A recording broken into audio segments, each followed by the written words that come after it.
అల్లరితో కూడిన ఆటపాట అయినను మత్తైనను లేకయు, ఏమీ లేక మత్తైనను లేకయు అని దేవుని యొక్క వాక్యం సెలవిస్తుంది. ఇప్పుడు మత్తైనను లేక అని అంటే చాలామంది వారి జీవితాలలో వ్యర్థమైనటువంటి వాటికి బానిసలు అయిపోతున్నారండి. ఈ రోజున ప్రపంచాలు నాశనం అయిపోవడానికి, కుటుంబాలు చీలిపోవడానికి, కుటుంబంలో ఉన్నటువంటి బాంధవ్యాలు, తల్లిదండ్రులకు బిడ్డల మధ్య, భార్య భర్తల మధ్య, అన్నదమ్ముల మధ్య విభేదాలు రావడానికి గల కారణం ఏంటో తెలుసా? వారి జీవితాలలో అంధకార క్రియకు లోబడి జీవించడం వల్లే. చాలామంది వ్యక్తిగతంగా వారి జీవితాలలో అనేకమైనటువంటి బానిసలకు గురైపోతున్నారు. ఒకరు త్రాగడమే వారి జీవితంలో ఒక బానిసగా ఉంటుంది, ఒకరికి పొగ పీల్చడమే వారి జీవితంలో బానిసలుగా ఉంటున్నారు, మరొకరికి వారికి డ్రగ్స్ తీసుకోవడమే వారి జీవితంలో బానిసలుగా అయిపోతున్నారు, మరొకరు తమ జీవితాలలో తమ యొక్క జీవితాన్ని మత్తుగా మార్చుకోవడానికి ప్రయత్నాలు చేస్తూ చివరికి ఏమైపోతున్నాయో తెలుసా? ఒక విషయాన్ని మీరు గమనిస్తే మద్యపానం ఏంటంట, అక్కడ చూసేటువంటి బాటిల్స్లో ఏం కనిపిస్తాయి? మద్యపానము ఇంటూ మార్క్ ఉంటుందా, రైట్ మార్క్ ఉంటుందా? ఇంటూ మార్క్ అంటే అర్థం ఏంటండి? ఇప్పుడు బాటిల్స్ పైన లేదా సిగరెట్ బాక్సుల పైన తీసుకునేటువంటి ఏవైనా కానీ మత్తుకు సంబంధించిన వాటివన్నిటిపైన టిక్ అని ఉంటుందా? తీసుకోండి అని ఉంటుందా? ఏమని ఉంటుంది? ఇంటూ మార్కేసి పొగ తాగుట హానికరము, మద్యము సేవించుట హానికరము. ఈ విషయాలన్నీ కూడా వారు ఏం చేస్తున్నారు? తెలియజేస్తూనే మనకి అందిస్తున్నారని అంటే మనం ఎలాంటి గుడ్డితనంలో ఉండిపోయాం తెలుసా? అంధకార సంబంధమైనటువంటి గుడ్డితనంలో ఉండిపోయాం.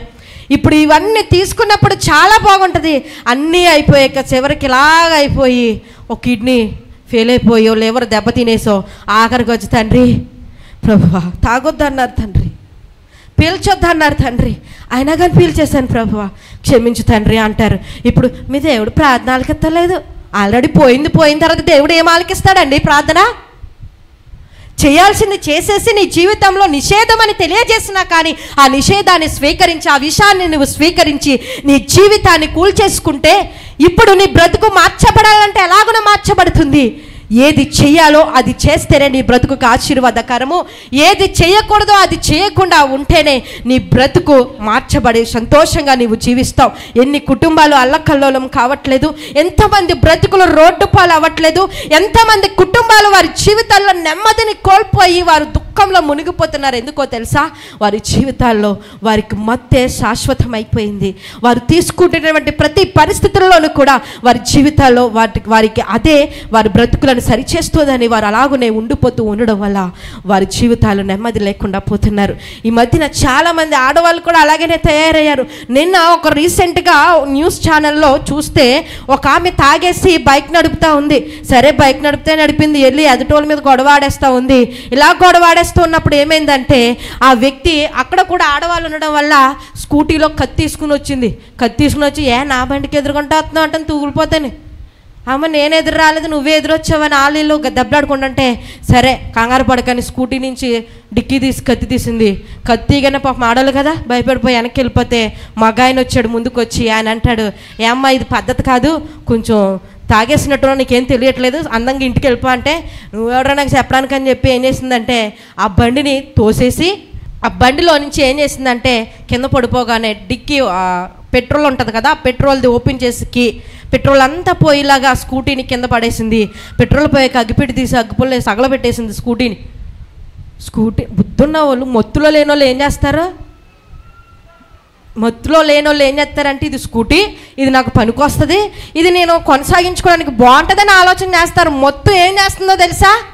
అది పనికొచ్చే వస్తువు అని కూడా ఏం లేకపోతుందో తెలుసా? ఇలాంటి వాళ్ళు ఏమంటారంటే ఇంకిత జ్ఞానం లేని వాళ్ళు అంటారు. ఏమంటారు? ఇంకిత జ్ఞానం అంటే కనీసము ఆలోచించే పనికొస్తుందని ఆలోచించే జ్ఞానాన్ని విచక్షణని కూడా మత్తులో ఉంటే ఏం చేస్తారో తెలుసా? వారు గుర్తించలేనటువంటి స్థితికి వెళ్ళిపోతారు. మీ కుటుంబాలు రోడ్డున పాలవ్వకూడదంటే, మీ జీవితాలు ఒకవేళ మీ బ్రతుకులు నవ్వుల పాలు కాకూడదు. నీవు ఎంతగానో ప్రేమించినటువంటి నీ కుటుంబము, నీ భార్య, నీ బిడ్డలు ఒకవేళ రేపు పొద్దుట అందరి ముందు తలదించుకోకుండా ఉండాలంటే, ఒకవేళ నీ యొక్క తల్లిదండ్రులు అందరి ముందు కూడా తలదించుకునే పరిస్థితిలో ఉండకూడదంటే, ఒకవేళ నువ్వు బానిస అయిపోయావేమో, ఒకవేళ మత్తుకి దగ్గరైపోయావేమో, ఒకవేళ మీ జీవితాలలో లోకంలో కూడినటువంటి అల్లరి పాటలకు మీరు దగ్గరైపోయారేమో, అయితే దేవుని యొక్క వాక్యం సెలవిస్తుంది ఏంటో తెలుసా? ఇవన్నీ కూడా వ్యర్థమని దేవుని యొక్క సెలవిస్తుంది.